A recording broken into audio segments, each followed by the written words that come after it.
It's week 19 of the golfing calendar. And live from the Australian Golf Centre, home of the PGA of Australia and Golf Australia, Nick O'Hearn and Mark Allen. Today, straight from the chipping green. This is the most listened to Australian golf podcast. Talk birdie to me. Now? Here's Nick and Mark. Marco, when I arrived here at GA headquarters, I saw you down on the chipping green. Yeah, I know. Given like a chipping. What's the story? Well, I hope I don't get in trouble because you know what pros are like if you're giving lessons on their turf. No, you weren't giving a lesson. You were just helping someone who was struggling, right? That's right. Well, that's the story we'll tell them. Okay. Anyway. On the other podcast that I do, a couple of blokes, couple of beers, we have a segment, Can We Be Friends? And Matt has called in and said, listen, can we be friends if I'm using the chipper? Oh, yeah, a chipper? A chipper. Oh, definitely not. That is poison. The chipper is just poison. You would have to be so embarrassed to actually bring that out amongst friends and use it. Have you ever used one? No. I would never have either because I just don't want to even touch it. No. It's just, and it was a really elaborate one too. It's of all the chippers I've seen, it was a beautiful chipper. It was an Odyssey. It was a big mallet thing. It had the inlay. It had the soft. Really? It had the soft Odyssey inlay in the chipper. Okay. Anyway, I was giving you a lesson. It's funny, I follow Jonathan Yarwood. He's a great coach. Yeah, he is. Englishman coach Campbell. Yeah, that's Campbell. right. Yep. Campbell and the tennis players' daughters coaches them too. The quarters. The quarter girls. Nice. Yeah, so he's a good guy. He's a good guy. Anyway, he's brilliant on Twitter. If you're not following Jonathan Yarwood on Twitter for these tips, I mean, you're losing out. They are great tips. Anyway, it's funny, because I saw this one when he was chipping, because you're my short game coach. Yeah, well. And my chipping's improved out of sight. I didn't want to interrupt what I saw you were doing because he was getting the ball airborne, and I thought if I say something now, it can only get worse. Yes, that's right. Anyway, Jonathan Yarwood put this tweet out, it must have been a week ago, and he's talking about the spine going forward. He said, don't put all your weight on the left and moving your hips forward. He said, that doesn't work. Anyway, because when I chip, my hips go forward. And then I always hit behind the ball when I'm doing this new technique stuff because I was like you. I had open stance, ball back, lag, shaft points to the ground in the follow through, all that sort of stuff, all old school. But that doesn't work if you're not practicing an hour a day when at my age. So I'm now chipping with the bounce and doing all this stuff, and it hasn't been working very well. You got me to a point where I was reasonably confident. But Jonathan Yarwood, when I tilted my spine forward, so it's the opposite of what you do with a driver. Yep. And tilt your sport. So you're going left shoulder low. Yeah, I'm leveling the shoulders. Okay. You're right. And that's how I get my weight on the left side. Left side, yeah. And I'm trying it. Now I can't take a divot. Really? Now the bounce won't allow me to take a divot. And I just don't know why that is the case. You love the bounce, don't you? Oh, I do now. And anyway, that was my lesson to Matt, who is now a former chipper user. Oh, well, I tell you, the way you got him chipping, he will never use it again. He did beautiful. Now, Gabi Ruffles, can we please start here? This is great. This is her second win on the secondary tour in the States. Do they have a Battlefield call-up or a Battlefield promotion? They don't. Oh. Now, you're talking about the Battlefield promotion from the Corn Ferry Tour to the PGA Tour. They had one there. Yeah. 3 wins and you get upgraded. Did Michael Sim get that, yes. I think? He had the Battlefield promotion, didn't he? And got to the top 50 in the world off the Corn Ferry Tour. Crazy. Just how do you get in the top 50 in the world playing the secondary tour? Apparently, the reason they don't have it, they used to have it, but the category you used to get once you got promoted to the LPGA was a terrible category. It was like category 13. Well, so good. Yeah, so you were way back. You didn't get many starts, and that's why they abandoned it. And they just thought, well, these players will be on tour next year anyway. We'll let them go. But what a win. 62 opening round, 10 under par, and then 64. Yeah. So which was, I think, 36-hole record on the Epsom Tour, and then she ended up tying the 54-hole record, shot 1 under 71. And we saw Grace Kim get through last year, and now she's won. You would think Gabi Ruffles, if you win a US Amateur and then get rolled the next year in the final, and then win 2, you would think she's on track to doing everything we kind of hoping that she'll be able to do. Well, 2 wins, and especially the way the year started for her by not entering LPGA qualifying school, if you remember that. Yeah. We spoke about that on an earlier episode. But for her to now come back and play so well on this secondary tour in the US, she is killing it. And 2 wins, that has to be enough, surely. And if you haven't been listening to all of our podcasts, you made the point that she was, in the top handful of tennis players for her age group. As a 12 or a 13-year-old, she might have been number 1 in the country. That's right. And then once she started playing golf, she'd been playing for 2 months. They entered her in a tournament. And as a 14-year-old, her first score in a tournament was 75, which is 2 over. As a little girl who's just been playing 2 months. I mean, the talent in the little finger. Yeah, well, it comes from good stock. Obviously, Ray Ruffles, former tennis pro, and his wife. Mum was number 17 in the world. Anne-Marie. Yeah, incredible. And Ryan doing so well over there as a junior. But, he's coming on as well. So I'm seeing he's getting more active on social media as well. Yeah, that's right. And while we're on the girls, our Aussie girls lost in the final to Thailand. Great effort, though. Good tournament too. 8 teams, and what were they, number 7 seeds? Ranked 7th. And won their opening match against, was it Korea? They went 2-0, which was a big surprise. Now, Korea, they would have been number 1 They would have seed. been 1 or 2, yeah. Them or the Americans, I would think. And then who did they face after that? It might have been Japan, I think, and they got past them. And semi-finals ended up beating Sweden. Great result, because Sweden, I don't think they'd even lost a match going into the semis. Yeah. And just got rolled, unfortunately, by the Thailand girls. But they only lost 1 match throughout the whole competition. Incredible. Just incredible. What about the numbers on the back? What do you think? I've never seen it before. I've seen it in cricket. Yeah. When test players went to the number on the back, I was like, God, I'll never get used to this. I'm now used to it. Did they have meaning, by the way? I didn't really actually. I saw the numbers. But I thought, I wonder if that means anything. No, it was just they could pick a number. Right. Okay. So it didn't matter. Every team could have had a number 7, for instance. It didn't matter, but no team could have the same. If you could choose a number, what would it be? Oh, see, I was a Rene Kink fan when I was a kid, so I'd have number 36. Ooh, okay. The Incredible Hulk. He used to play for Collingwood. Okay. You got me on that one. Yeah, long time ago. Long time ago. What about you? Larry Bird, 33. I'm a big Celtics Larry Bird fan. So I love Larry Bird too. Have you seen the Celtics Lakers? There's about 3. Yes, I just wanted to do yourself a favour. I know it's a golf podcast, but my God, if you just love sport, having a look at the LA Lakers Celtics rivalry over those years. When I was playing basketball as a teenager, I've got we called ourselves. We had a team. We made up a team. It was called the Hampton All Stars because there was a suburb nearby called Hampton where we used to play basketball. My mate, he loved Magic Johnson, so he had Magic on the back. Number 32. I had Larry, 33. Jordan was in there. We were the Hampton All Stars. Hey, speaking of basketball, have you seen the movie Air? No, we haven't seen it yet. Not yet. Got to see that. I've got to see it. My gosh. Yeah, it sounds good. I don't sound like Molly, but do yourself a favour. It's amazing. Yeah, okay. With Matt Damon and Ben Affleck, you can't go wrong. We'll put that on the list. Did you see what happened at Quail Hollow? What a performance by Wyndham. What's his last name? Wyndham Clark. Wyndham Clark. I saw this.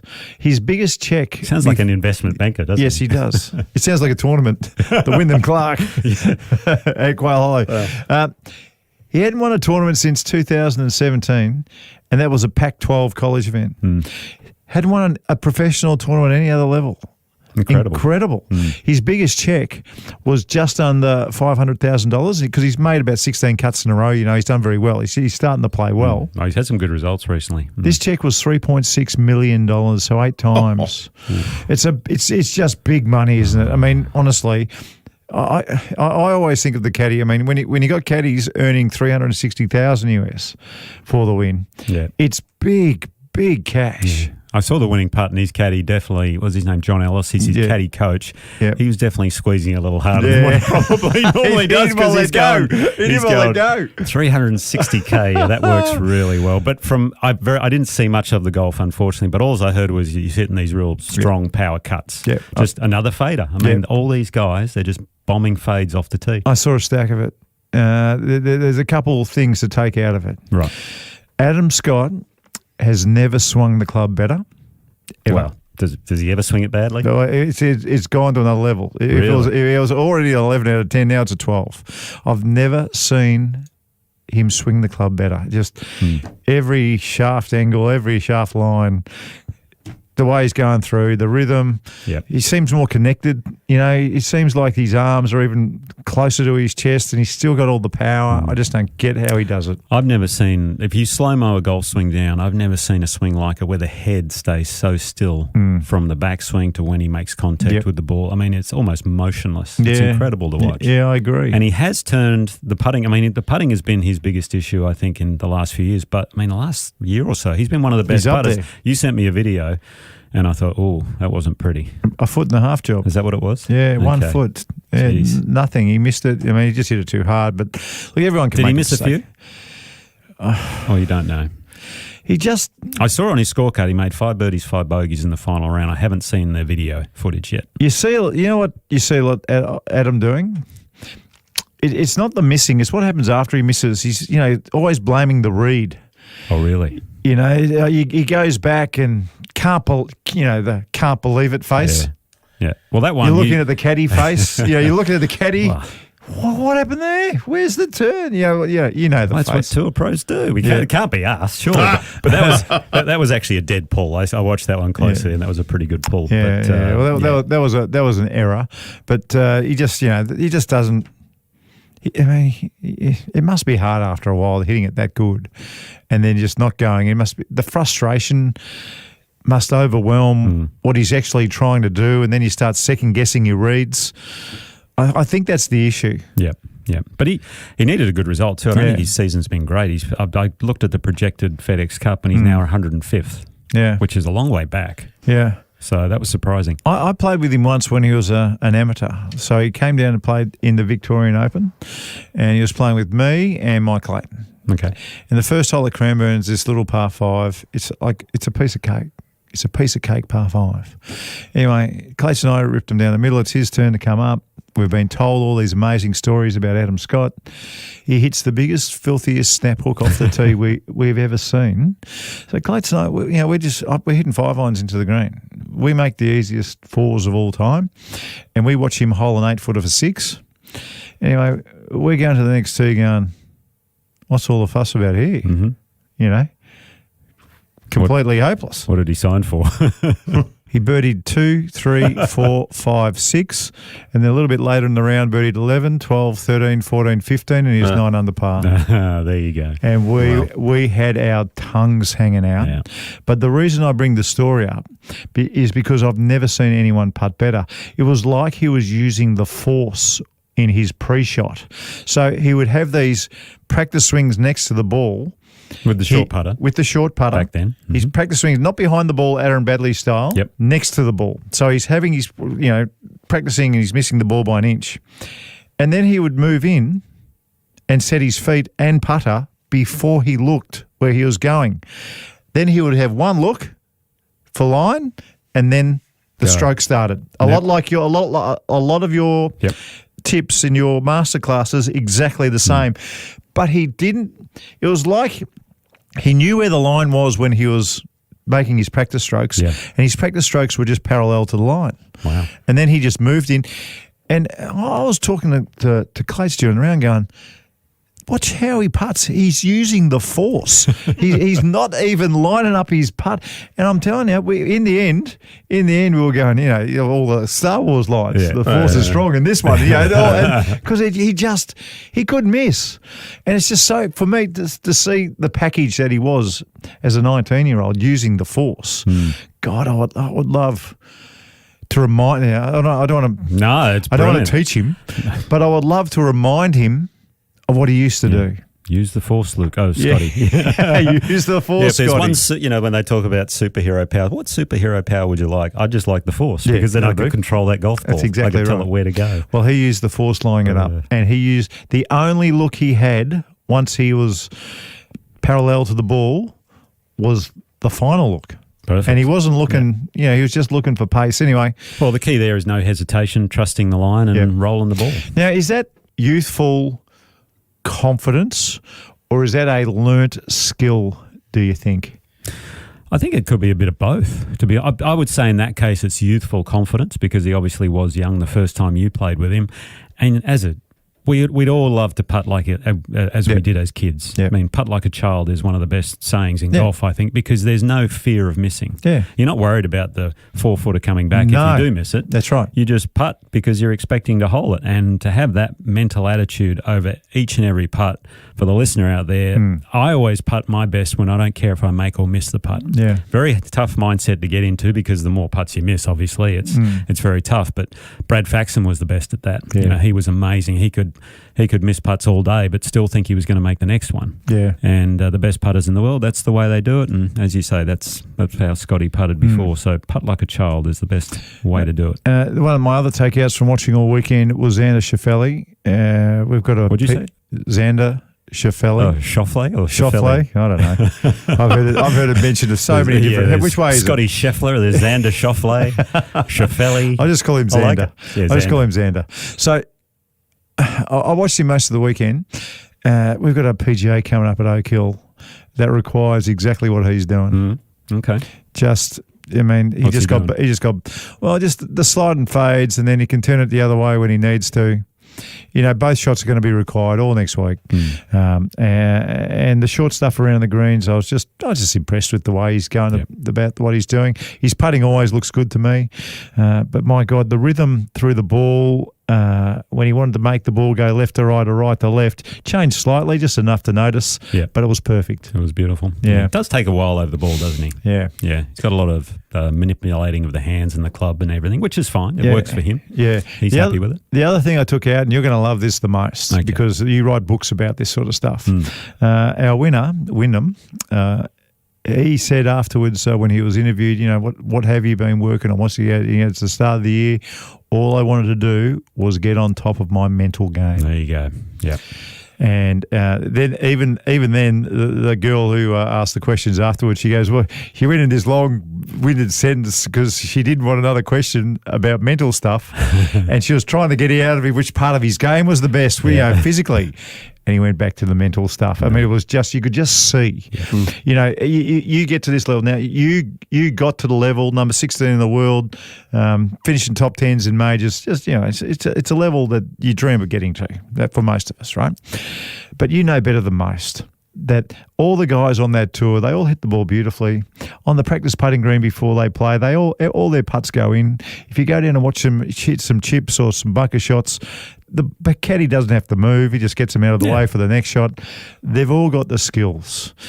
But it's just, it's refreshing that just to look back and say that the one thing that has got him across the line was because all of his mental targets, that's the term he used, all of his mental targets, he's been working on them, and they've been getting better and better and better. Yeah, I'm sure he's been reading a lot of self-help books and that sort of thing as well. And as you say, Mark, I mean, that is the separator between the great players and the good players. The good players, they can all swing the club well, they can all do it, but the great players have the mental capacity to take them over the line. And again, reading a couple of the transcripts on Wyndham, he just said mental was a complete difference. He said, if this was a year ago, no, I probably would have struggled because he bogeyed the first hole, and he just would have said, look, I probably would have thrown a few shots away and I might have finished, fifth or top 10 or something like that. But today he said, no, plenty of holes to go. I'm still in this. I'm playing well.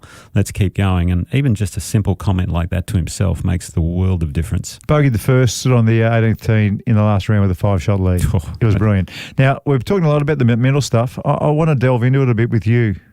So tell me about some of the mental stuff that was possibly in your game when you arrived in the United States with your card for the first time?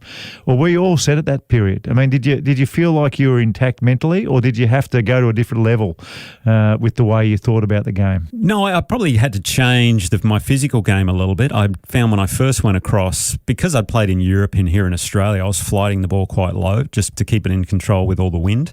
Then when I went over there, I thought, well, there's not a lot of wind over here. The courses are soft. I've all of a sudden got to hit the ball a lot higher. So my first couple of years over there was when I was still playing in Europe, so I was going back and forth. When I made the commitment to go over there full time, it was more of a physical adjustment more than mental, because I still thought my first few trips over there when I was playing in Europe and I was still living here in Australia, I was having top 10s and still playing well. So I thought, yeah, okay, I can handle this. I'm just as good as these guys. Yeah. They're much deeper. I think. If I wasn't quite on top of my game, instead of finishing 15th or 20th, I might finish 50th or be borderline making the cut. Right. That's the difference with the US, is they're much deeper over there compared to in Europe and other tours around the world. So, but from a mental standpoint, I didn't find it any different. The one thing I did find was they celebrate people that do well in the US. They're very much about, if you have a go and you're there and you're trying your hardest and everything, they love that, and they pump you up and they build you up, sometimes to a level which is probably not suitable because your ego can start to take over. Whereas, for instance, here in Australia, it's like, oh, yeah, you can be that good, but you're not that good really, are you? You're not that good.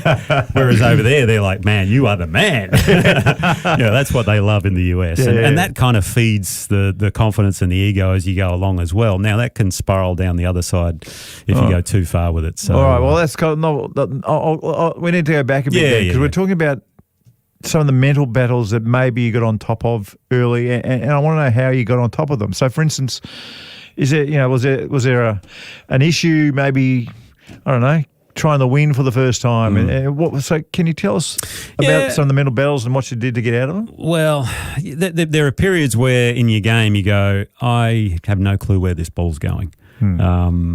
So I worked a lot on short game, which then allowed me to get away more with the longer game stuff. I know you're talking more on the mental side of things, though, but probably the biggest thing for me that worked the most throughout my entire career was the ability to have a short memory. And what that entailed was to be able to switch off between shots. The hardest thing for most golfers in a round of golf when they're not playing well is to not think about what's going wrong well, after they've hit the shot and before they hit the next one. You've got a good 2 or 3 minutes, 4 minutes, walk, whatever, all the time in the world to beat the hell up out of yourself. My caddy's job when I was playing, Wilbur, a great caddy, he knew after I hit a shot and my glove came off, he's right, okay, we're going to talk about cricket, football, soccer, whatever's going on in the world, have the odd chat. And then when we got to the ball after that, okay, we're locked back in. So that way I took my mind completely off the game. If I was thinking about negative thoughts as I'm walking down the fairway, I had no chance to hit a good shot coming up. So that was one of the little tricks I used throughout my entire career, which worked so well. But that entailed having a very short memory. Once you started doing that, did you find you had more energy through the round? Absolutely. Yeah. Mental energy as well. You feel fresher by the end. You're going, wow, 18 holes is finished. Let's go it's incredible. Again. Yeah. I heard a great quote. One of the footy coaches the other day, I can't remember which team it was, but he was telling his players to be a goldfish. When you screw up, because goldfish is only... Craig McRae. Yeah, there you go. You only have a memory for 8 seconds. And his player screwed up and he said, well, you're a goldfish. And they go, oh, okay. And then he went back out there and kept going and they played well. So I don't know, as you say, it was that game that they won the other day. But that's a great thing for golfers, I think. Be a goldfish out there. You only want to remember 8 seconds worth, and then after that, just refresh and go forward. So even when you're trying to win, that was important to hit a shot, and then. Yeah. So I know what you're talking about because I had a period in my career where I had a lot of chances to win, a lot of top tens, couldn't quite break through. Eventually broke through, but I would struggle when I began thinking about I really need to win this tournament. I'm in position. How do I finish it and things like that? So once I started getting ahead of myself, that's when things went pear-shaped.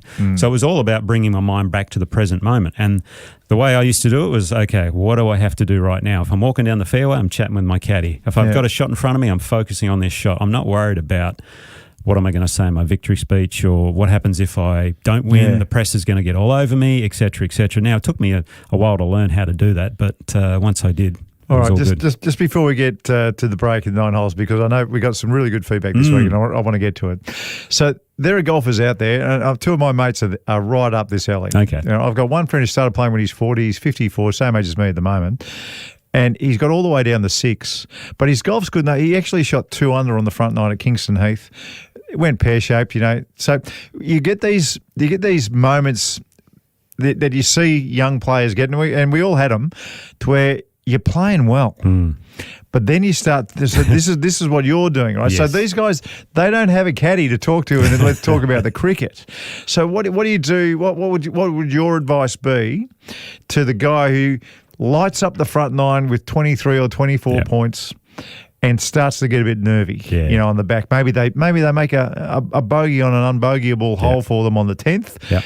What do they go to the 10th tee? What's your advice to them? To go to the 11th tee just to to be a goldfish. Yeah, but exactly. It's like, again, I always ask myself the same question on every shot. What do I have to do right now? And that brings your mind into the present moment, because golf is about being in the present moment. Any sport you play, present moment is so important. If you're thinking about the future, bad things are probably going to happen, because that takes you out of the process to hit a good quality golf shot. So there are different techniques as to how to do that. For me, it was, taking my glove off so I could get my mind away from it. I hear it a lot. You have 22, 23 points on the front nine, and then you come home in 11 or 12, right? That's a common story out there. All the time. For those players, I'd say after you hit a shot, talk to your playing partners about anything but golf.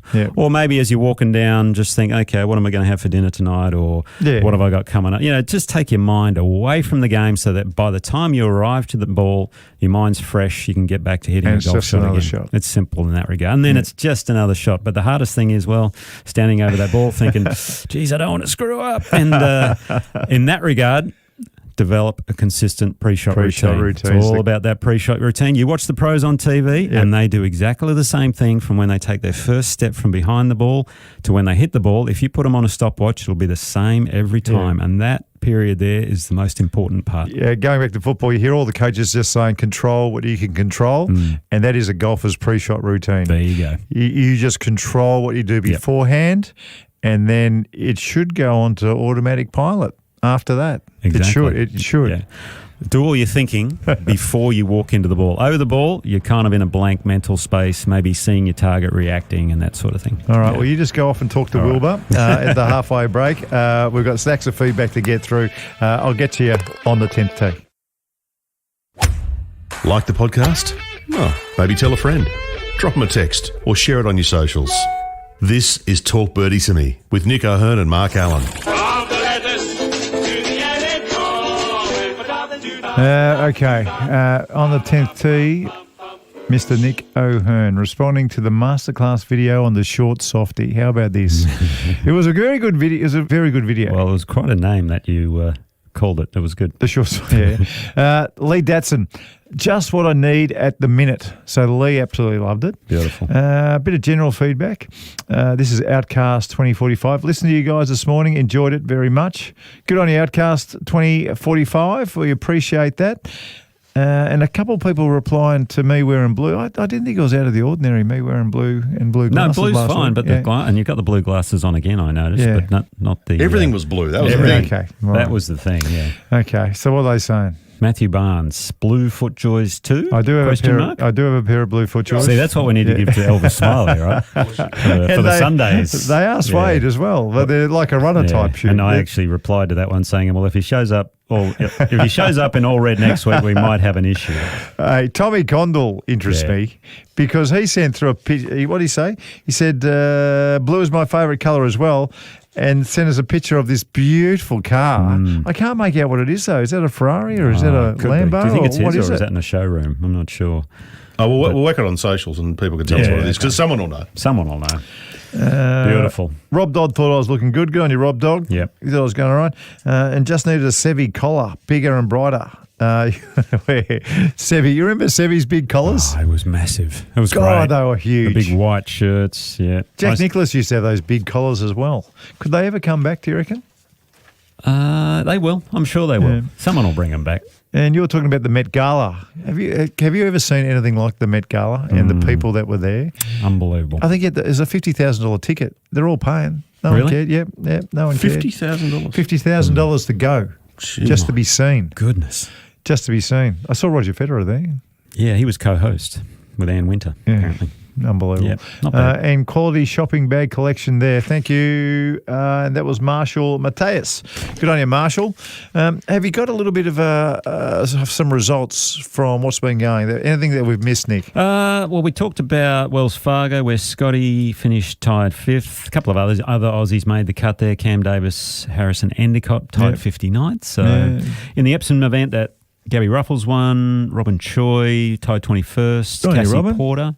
Good solid result for her, tied 29th. She's getting going in the US, which is good. That's good. The more she plays in the US. Cassie Porter, the way she played at the Victorian Open, I mean, I know she didn't win the tournament, but my God, she's got every tool she needs. Got a big future in front of her. Yeah. And her biggest strength is her mind. I'm just saying it right now. Very good head on his shoulders and a great coach, Daniel Morrison, good mate of mine. The Italian Open, we had no Aussies playing, but it was at the venue Marco Simone, which is where the Ryder Cup is going to be played there in Italy. Adrian Maronk. Straight up, nice winner. putt on the last. So now he's won the Irish Open, the Australian Open, and the Italian Open. Oh, you're kidding me. He has two. He's a National Open king. But there was a bit of controversy around with the European Tour this past week about, remember the players that were suspended from when the first live event, they got played an event, fined £100,000, and everyone's paid except Sergio for some reason. I don't know what's why. The deal? Don't know. Yeah, you can't. It's just £100,000. Yeah. I mean, No, they'd be sitting around. Champions Tour over in the US. David McKenzie, top 10. It's one of the great stories of all time. Brilliant, isn't it? I just love watching him go around. What a star. TPC Sugarloaf, the golf course, which is just outside Atlanta. Did you ever play there? Never played it. No. Beautiful golf Looks course. unreal. Yeah, very good. Looks unreal. Greg Norman job too, that one. Oh, I don't know, maybe. Yeah, I think it could it be. is. Okay. Yeah, I think it is. Stuart Appleby, Rob Pampling finished tied 17th. Good to see Apples and Pamps playing well. Locally, well, not quite locally, but at Rawport Moresby, the PNG Open. First event on the PGA Tour of Australasia here. Lachlan Barker, the 24-year-old, had a 4-shot win from Jack Murdoch. So great win for Lachlan to secure his status for the year because he just got his card back through Q School. Okay. It is time for the top 5. I'm a little bit disappointed because we were talking about Air, the movie, which is a basketball movie that we're both going to go and see. Yes. But if we're talking about basketball movies, the top 5 today should be about golf movies. So it's just Sounds good. It's just an easy one. So you're going to give your 5 and I'll give mine? Yeah, well, no, well, we'll see. What we'll do is we'll let our listeners determine who's got the best top 5. We'll do a poll. Okay. All righty. So at number 5, I've got Bagger Vance. Just because I do believe in the caddy whisperer. I do believe, it's not a caddy whisperer, it's a professional golf whisperer. I reckon Will Smith, wasn't it? Yeah, I reckon the caddy has a big influence. Yeah. Matt Damon's golf swing wasn't the prettiest, but I tell you what, garbage. The guy playing Bobby Jones. Yeah, it was okay. Oh, swung it beautifully. Not bad. I even had the little over the top going. Yeah. He did a good job. Great. Caddyshack's my number 4. I've watched it 1,000 times. 4. It's dated a little bit. Yeah, number 4. 4. Wow. Jeez, because there are some good ones. Okay. Tin Cup was the first time they tried to get serious about a movie. And when you got Phil Mickelson and a few other guys making the cameos in it, I thought that was pretty good. Yeah. The finish, I don't know whether it was the right finish. Just to hit 16 balls into the water and hole 3 wood for whatever it was, 15. I saw on Twitter the other day, someone posted a picture of that final hole on Tin really? Cup, and they haven't changed it since. So people can go there. There's a plaque. You can hit balls. You're joking. And do the Roy McAvoy, whatever his name was. Yeah. Too good. Number 2, the greatest game ever played. Yeah, that was good. It is a belter. Yeah. If you've never seen it, I reckon there's a lot of people out there who haven't seen it. It is a belter. And my number 1. Now, I'm not sure where you can see this movie these days. I ended up getting it on YouTube. So I had to go to YouTube to get it. I bet it's still there. And the little kid who plays Seve Ballesteros in Seve the movie should have won an Oscar just for his swing. He must be a good little golfer himself. Certain people in life have this aura around them. Sinatra had it. Elvis Presley had it. And it just oozed from him. Stay still if you don't mind, please. I know you're nervous, but I am too. St. Andrews, 84. The best moment of my career. I thought it was a good idea to stamp that forever in my arm. Remember, Seve, you're the best. No balls, no clubs, no money, nothing. Necesito algo de dinero, Luis. Seve lo vale. And the more difficult are the things, the more you try. In my mind, I always dream and I always visualize myself become a champion. Oh, and the young matador is absolutely delighted. It is just a beautiful movie. You actually see a lot of real pictures of Seve, so it goes back to time to this little kid, what he was doing, then it goes to the tournaments he won, then it goes back to the little kid. It is a sensational movie, and I don't think you can top my top 5. So good luck. Okay, well, I've got 4 of the same, but one which you probably haven't heard of, which was one of my favourites as well. But at number 5, Bagger Vance, yeah, for sure, the legend. That's a good one. Same. Number 4, the greatest game ever played. Ooh. Shia LaBeouf. Right. His swing was okay, but actually the guy who played Harry Varden, he swung up Yeah, he was beautifully. good. Yeah, he was Beautiful good. grip, obviously, the Varden grip. Yeah. Number 3, this is the one you probably haven't heard of. It's called 7 Days in Utopia. No. What is it? Robert Duvall. Robert is in it, Duvall? yes. And Lucas Black, who's an actor in the Yeah. US, swings it really well. But it's actually about the mental game, which is why I love it. So this is one for you, Mark. 7 Days in go Utopia. watch. Where can I see it? I have no idea where you can get it. I All right, watched I'll it Google years it. ago. It was brilliant. 7 Days in Utopia. Very good film. Right. That was number 3. No, number 2 was Sevi the movie. Yep. Very, very good. Yep. But how can you go past the greatest one-liners of all time, Caddyshack? I mean, there are so many one-liners, and Dan, we definitely need to get a couple of one-liners in after this top 5 because Welcome to the Bushwood Country Club. The membership's exclusive. You think I'd join this crummy snobatorium? The help is outrageous. The madness is contagious. Bad language, fooling around on the course, poor caddying. But this whole place... Caddyshack, starring Chevy Chase as Ty Webb, Who is that disgusting man over there? a sportsman who really knows how to score. So, what brings you to this nape of the woods, neck of the wave? How come you're here? Rodney Dangerfield as Al Servant, a big shot My dinghy's bigger than your whole boat! with an even bigger mouth. Hey, somebody step on a duck? Ted Knight, Caddyshack, the comedy with You feel like a Chiquito after that? yeah. What a movie, honestly. Incredible. Yep. Very, very funny. Yeah. And unfortunately, Caddyshack 2 went the other way. The worst ever stinker. Yeah, it was a shocking follow-up. They Disgraceful. Should never have done it. Who's doing the masterclass? I am. I'm You doing the are. masterclass. All right, time for the masterclass.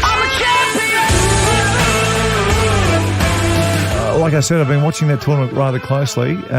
Beautiful place to play. Which Quail tournament? Hollow. Quail Hollow. Yeah, Yep. Quail Hollow. Beautiful place to play. And it was one of those golf courses where if you hit it in the trees, you were able to hit these little half low shots out. Mm-hmm. So what I did notice, and it's a good way of doing it, side bend when you're going through the ball is a big term we're using in golf at the moment, but also side bend in the follow-through is really important. You see so many amateurs standing up straight when they've in their follow-through. When you watch the best players in the world hit half shots, the side bend and the side bend on the follow-through, their spine is still very much on a really big angle, and I don't think many amateurs do this. I think a lot of amateurs hit a half shot and they're standing straight with the half shot. So you got to do, I'll put it out in the socials, I'll do a little half swing sort of lesson out there in a tick. But when you are doing half shots, you try and match the length of the backswing with the length of the follow through. It's really, really important.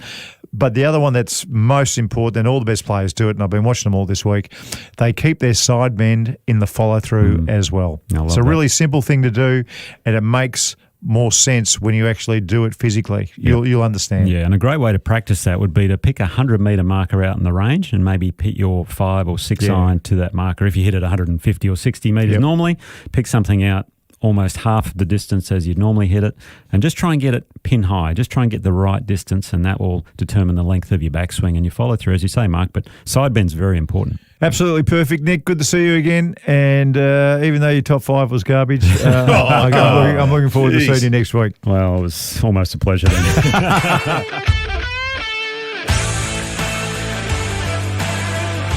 Nick O'Hearn and Mark Allen's podcast Talk Birdie to Me, live from the Australian Golf Centre, home of the PGA of Australia and Golf Australia. We'd love you to follow us on the socials and rate and review the podcast wherever you listen. Talk Birdie to Me's executive producer is Dan Bradley at Kaizen Media. Sound design